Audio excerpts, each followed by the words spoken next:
8ই মে অখণ্ড ভারতীয় সনাতনী সংঘের উদ্যোগে এ রাজ্যে রাজা রামচন্দ্রের পুজোর ইতিবৃত্তি ও রামায়ণ চর্চা অনুষ্ঠিত হল কলকাতার ভারত সভাগৃহে। সংঘের রাষ্ট্রীয় সাধারণ সম্পাদক অ্যাডভোকেট মিতা ব্যানার্জি, সভাপতি অ্যাডভোকেট বরুণ রায়ের তত্ত্বাবধানে আয়োজিত মঞ্চ থেকে জানানো হয়, এই পুজোর ইতিবৃত্তির উদ্দেশ্য হল সনাতনী ধর্মকে প্রাধান্য দেওয়া, যেখানে নারী সম্মান অক্ষুণ্ণ থাকবে এবং প্রত্যেকের মধ্যে থাকবে আত্মসম্মানবোধ। এই অনুষ্ঠানে উপস্থিত ছিলেন নবীন কুমার জিন্দাল, শ্রীমতী নিগুণানন্দ ব্রহ্মচারী, ডক্টর স্বপন ঠাকুর, জগদ্ধাত্রী দাস সহ আরও অন্যান্য বিশিষ্ট ব্যক্তিরা। এদিনের অনুষ্ঠান ঠিক কেমন ছিল দেখাচ্ছি ভারত সভাগৃহ থেকে সমাচার টিভি পদ্মা বাংলায়। দেখতে থাকুন সমাচার টিভি।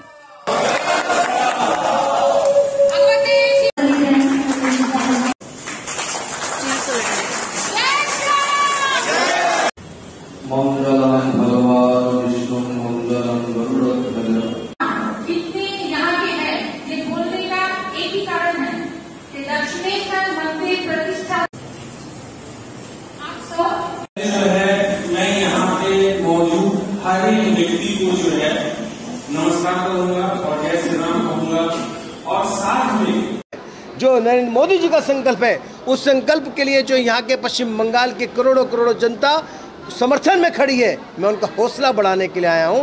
इसलिए मैं भगवान श्री राम के पूजनीय लोगों के चरणों की वंदना करने के लिए पश्चिम बंगाल में आज आया हूँ।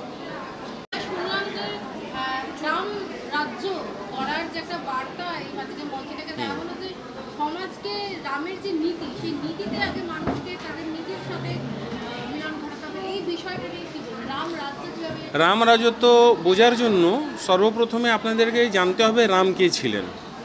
রাম উনি একজন ভালো সন্তান ছিলেন, উনি একজন ভালো স্বামী ছিলেন, উনি একজন ভালো ভাই ছিলেন।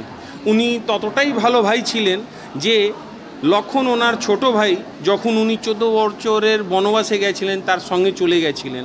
উনি ততটাই ভালো ভাই ছিলেন কি যখন রাবণের সঙ্গে ওনার যুদ্ধ হয় তখন ভরত আমাদের ওনার আর এক ভাই যে অযোধ্যাতে ছিল, সে এই খবরটা জানতে পেয়ে নিজের সৈন্য নিয়ে শ্রীলঙ্কায় পৌঁছে গেছিল ভাইয়ের সঙ্গে যোগ দেবে যুদ্ধের জন্য, যেন ওই যুদ্ধর মারফতে সীতাকে ফিরে পাওয়ার জন্য।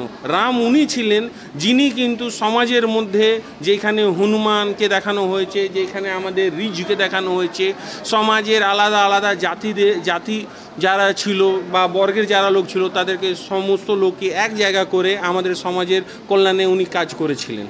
আজকে বর্তমান পরিস্থিতিতে আমাদের পশ্চিমবঙ্গের অবস্থা খুবই বাজে হয়ে রয়েছে। এইখানে বহিরাগতদেরকে আমাদের পশ্চিমবঙ্গের ভেতরে ঢোকানো হচ্ছে শুধু ভোটের রাজনীতি করে। এইখানে সন্দেশখালিতে যখনই আপনি দেখতে যাচ্ছেন সেইখানে মহিলাদের সঙ্গে যেই আচরণ করা হচ্ছে, সেই বর্বর আচরণ করা হচ্ছে, সেই ব্যাপারে কিন্তু পশ্চিমবঙ্গের মুখ্যমন্ত্রী উনি একজন মহিলা, তার কিন্তু কোনো ধরনের ওনার বক্তব্য ওনার দিক দিয়ে পাওয়া যাচ্ছে না। অথচ এইখানে কলকাতা পুলিশ থেকে ডিসি ডিপার্টমেন্ট সাইবার সেলের ওনার একটা মিমস হয়েছে, সাধারণ একটা মিমস হয়েছে, সেইটাকে নিয়ে পুলিশ কিন্তু অনেকগুলো কথাবার্তা বলে চলে যাচ্ছে।